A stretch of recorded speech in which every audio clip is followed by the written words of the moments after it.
Hello everyone, welcome to 100M Daily Podcast. Hello, I'm Emmy. I'd updating and analyzing news upcoming about. This is something Trump rarely does * bunker buster bomb. To strike Iran?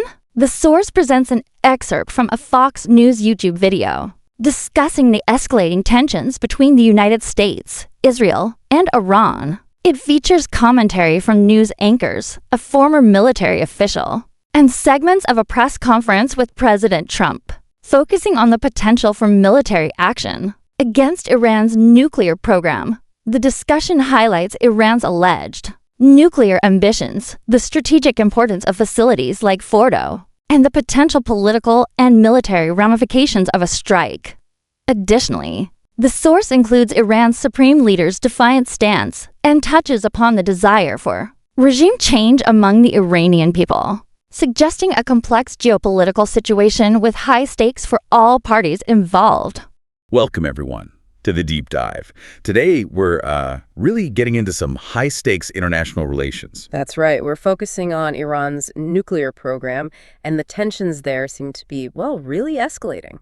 Yeah, exactly. And we've gone through quite a bit of material for you, some YouTube transcripts, Fox News specifically, an op-ed, comments from people like a former president, military folks, even the exiled crown prince. A real mix of perspectives. Definitely. So our mission here is to, cut through all that noise, pull out the key stuff, and help you get a quick handle on what's going on. Right. Whether it's talk of military strikes, some maybe surprising diplomacy attempts, or what's happening inside Iran itself. So let's start unpacking that. The core tension seems to be around Iran's nuclear sites like Fordo. Fordo, exactly. That's a big one. There's huge pressure there, and people have very different ideas about what to do. So we're not just looking at what people are saying. But the why behind it, the strategy. Precisely. The underlying strategies, the history playing into it, and what it all means, really. We'll see some hard lines being drawn, but also maybe some unexpected ideas popping up. Okay, so let's start at the top. The White House. President Trump was asked pretty directly, wasn't he, about using a bunker-busting bomb on Iran. He was, and his response was, well, very Trump. He said, Iran has a lot of trouble. They want to negotiate. Very simple words. Unconditional surrender. Unconditional surrender. Wow. And he added, that means I've had it. Okay. I've had it. I give up. No more. It's incredibly direct language. It is. And you mentioned this strategic paradox, demanding surrender but hinting at talks. Right. Because demanding unconditional surrender, while also mentioning later that some Iranians suggested a White House visit, it's not just setting terms. It feels like a high-stakes psychological move, Trying to reshape the whole playing field. Yeah, exactly. On Washington's terms, not through typical give-and-take negotiation. It fits that America First pattern, and obviously the alliance with Israel plays a big role in the perceived stakes. And then there was more complexity. He said the next week could be very big for Iran. And this mention of Iranian leaders suggesting a White House visit. Which he called courageous. Right, courageous. But then immediately followed with, I'm in no rush. Yeah. And at the same time telling Netanyahu to keep going with the strikes. It's kind of dizzying. It really is. You've got this absolute demand surrender next to acknowledging a potential dialogue, even if he's downplaying his urgency. So where does the military planning fit in? The Secretary of Defense was asked about strike packages. He was, yeah. And he didn't give specifics, naturally. Just said their job is to make sure the president has options and understands the consequences. Which tells you those options are definitely on the table and being looked at seriously. Absolutely. Even with these unusual diplomatic signals floating around, it's that mix, again, hard power, flexing muscles, but also this, let's say, conditional openness to talk, but only on their terms. Okay, so while the White House is projecting that strength, yeah, Iran's supreme leader, and again, we're just relaying what's in the sources here, he sounded completely defiant. No sign of backing down at all. The quote was, the Iranian nation will not surrender to anyone in the face of imposition. Very clear. And he also talked about the Zionist enemy having committed a big crime that needs punishment. Yes, and he added that it is being punished, plus that warning to the U.S. The warning about irreparable damage if America intervenes militarily. That's pretty stark language, too. It is. And interestingly, right after those U.S. and Israeli warnings for people in Tehran to evacuate, the city apparently went very quiet. Quiet. Like empty streets. Yeah, an AP journalist reported seeing hardly anyone. Streets were quiet, empty, so maybe people took the warning seriously, or maybe it just reflects the general tension. Hard to say for sure. Amidst all this back and forth, though, one name keeps coming up. Fordo. Fordo, yes. There was that op-ed. Why the United States must eliminate Fordo now. It called for something precise, overwhelming, and independently verified. That word, overwhelming, really stands out. It does.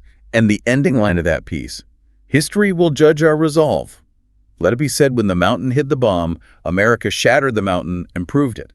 Quite dramatic. Extremely. And it highlights why Fordo is such a focus. The sources all describe it the same way. A key nuclear site, yes, but crucially, buried deep in a mountain. Making it very hard to hit. Exactly, one of the most difficult sites to penetrate. That's apparently why the Israelis are asking for U.S. help, specifically for this kind of target. It's not just another facility, its location makes it a massive challenge. And a symbol, you could say. A symbol of their protected nuclear ambitions, definitely. So, given how tough Fordo is, the debate heats up. What are the main arguments for or against actually striking it? General Jack Keane had a strong take. He did. General Keane's view is basically, if you leave sites like Fordo alone, the Ayatollah gets what he wants, a nuclear capability. So, for Keane, helping Israel with these deep penetration bombings isn't just helping an ally. He sees it as a major strategic achievement in itself, stopping Iran from getting the bomb. But there's pushback on that idea, right? Or at least a different focus. There is. A Trump administration official told Politico, apparently, that no one in the West Wing is talking about regime change. So the focus is narrower.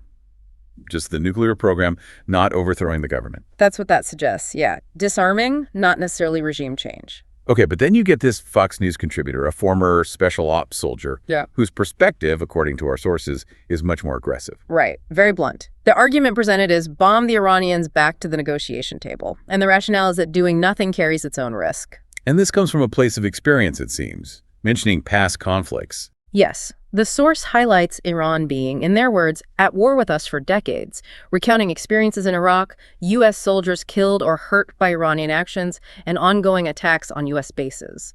It's a perspective shaped by direct, long-term conflict. And how does this view connect to regime change, if the White House isn't talking about it? Well, this contributor's point is slightly different. It's less about the U.S. directly causing regime change and more about creating an opportunity.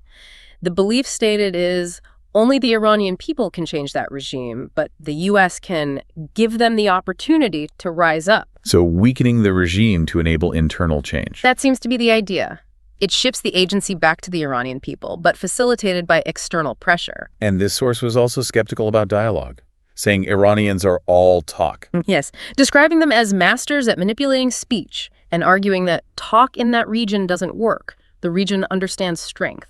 That's the core assertion there. So if talk doesn't work and strength is key, what does that imply about what Israel's been doing recently? Well, the analysis in the source material suggests Israel's actions have been very effective in demonstrating strength. It claims Israel has, quote, decapitated their entire military chain of command. Decapitated? That sounds severe. It does. The source mentions the new chief of staff being killed just 4 days into the job.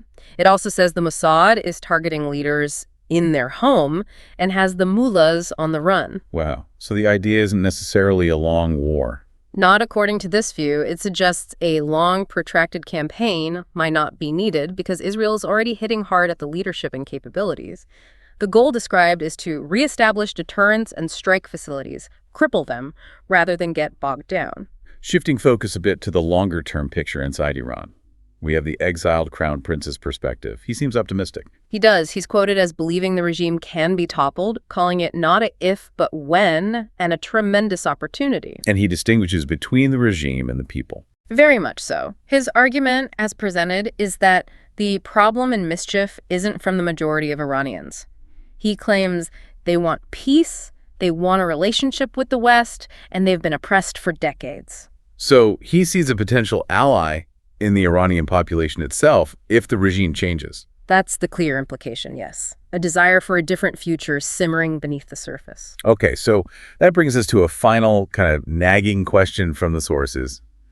Could Iran have something up its sleeve, something we don't know about, especially at Fordo? A hidden ace? It's a natural question, given the secrecy. But the assessment from the contributor we discussed earlier is probably not. They characterized a lot of it as all talk and Persian pride. Just from bottom. Largely, according to that source. They emphasized that the Israelis have been doing, quote, an amazing job at making Iran essentially defenseless, and that President Trump's comment about the U.S. owning their airspace Is basically true on the ground? that's presented as the reality on the ground. So the goal from this viewpoint isn't about uncovering some secret weapon, but making the regime face that reality, their vulnerability, and force them back to nuclear talks from a much weaker position. Right. So wrapping this up, we've covered a lot. From Trump's really blunt, unconditional surrender demand to Iran's fierce defiance. We've looked at the arguments swirling around Fordo, strike or don't strike. And balancing that hard power talk with these unexpected diplomatic mentions and factoring in what the Iranian people themselves might want, it's definitely a tangled web. It really is. So for you, what's the single biggest takeaway or the core tension we should keep our eyes on as this develops? I think it's that balancing act. How do you project overwhelming strength, the kind needed to potentially shatter Fordo, while also leaving some kind of door open for diplomacy, however narrow? And layered on top of that, how do you factor in the internal pressures within Iran? Getting that balance right or wrong? To change everything. Fundamentally, it's incredibly delicate. Okay, so maybe a final thought for you, our listener, to chew on. Considering all the history here, the anger, the stark demand for unconditional surrender on one side, the deep defiance on the other, and the hopes of many Iranians themselves, what does a stable future even look like in that region? And whose version of unconditional surrender, if anyone's, will end up defining it?